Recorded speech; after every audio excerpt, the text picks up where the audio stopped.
The small pop-up box appears. Software update available. For many sole office workers, this simple prompt triggers anxiety that goes far beyond a minor inconvenience. The cursor hovers, hesitating. What will this update really change? In Korean offices, updates are not just about new features. They're about new ways to be watched. We exchange knowing glances when the notifications appear, silently acknowledging the risk. Clicking update later only delays the inevitable. IT will push it through eventually. The choice is never really ours. This lack of control is the root of our unease. We wonder, will this update bring a more advanced keystroke logger? Will the Messenger app now flag our words for HR? Could the webcam be accessed without us knowing?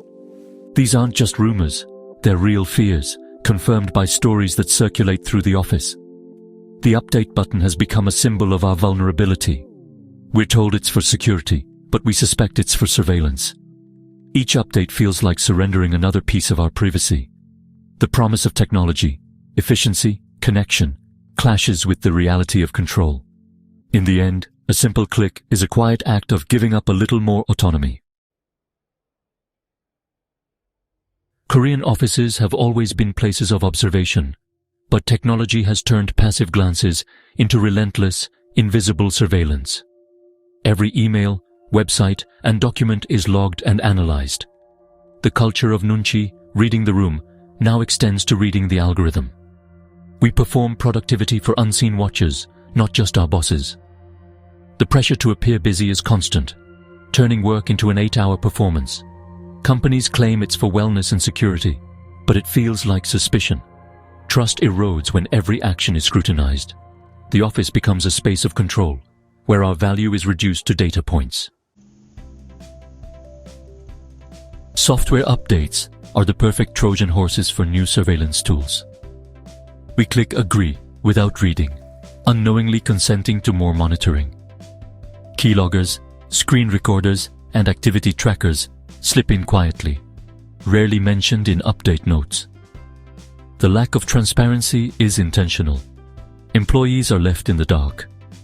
We can't give informed consent if we don't know what's being installed. This breeds deep distrust.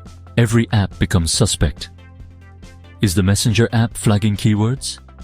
Is the Wellness app tracking our breaks? We operate as if we're always being watched, because we probably are. The routine update has become a tool for expanding corporate control. Surveillance hits women in Korean offices especially hard. The workplace already judges women's appearance and behavior. Digital monitoring amplifies this scrutiny. Fears about webcam access aren't just about privacy, they're about safety. Surveillance tools don't see context, only data, often interpreted through a biased lens. Women feel pressured to skip breaks, self-police, and avoid informal support, fearing their actions will be misread. Speaking out risks being labeled difficult, so many women share warnings only in trusted circles. This creates a sisterhood of anxiety, navigating a system designed to keep them under constant watch. Surveillance evolves through silent, gradual changes, often hidden in routine updates. Policies expand quietly, permissions grow, and employees are forced to accept or lose access. A project management tool becomes a ranking system overnight. A chat app suddenly wants your location. Consent is coerced, not freely given. These shifts breed suspicion. What changed this time? Small changes, like a new icon or login screen, signal deeper intrusions. Lack of transparency erodes trust, turning updates into moments of betrayal. Employees become assets to be managed, not partners. The software update is no longer about improvement, but about control. Constant digital surveillance takes a heavy toll. Anxiety and stress rise as every keystroke and minute is tracked. Employees feel forced to perform busyness, sacrificing real productivity and creativity. Breaks and social moments disappear, replaced by self-policing and exhaustion. Self-censorship becomes the norm. Honest conversations vanish. Innovation and feedback are stifled by fear of being flagged as negative. Workers become actors, playing the ideal employee for the algorithm. Authenticity and connection are lost, replaced by isolation. The joy of meaningful work is replaced by worry over invisible metrics. The human cost, spontaneity, creativity, and engagement all lost to digital oversight. Despite widespread anxiety, digital surveillance is rarely discussed in Korean offices. Strict hierarchy and fear of reprisal keep employees silent. Questioning monitoring is seen as defiance, risking job security. The unspoken rule: accept policies without question, especially tech from above. The company as family narrative demands loyalty and transparency from workers, but offers none in return. Compliance is equated with loyalty, privacy with secrecy. For women, speaking up risks being labeled emotional or disruptive, so concerns stay hidden. The silence is filled with unspoken fears and anxieties. Workers feel powerless to change a system that watches their every move. Challenging surveillance head-on is risky, but small acts of resistance matter.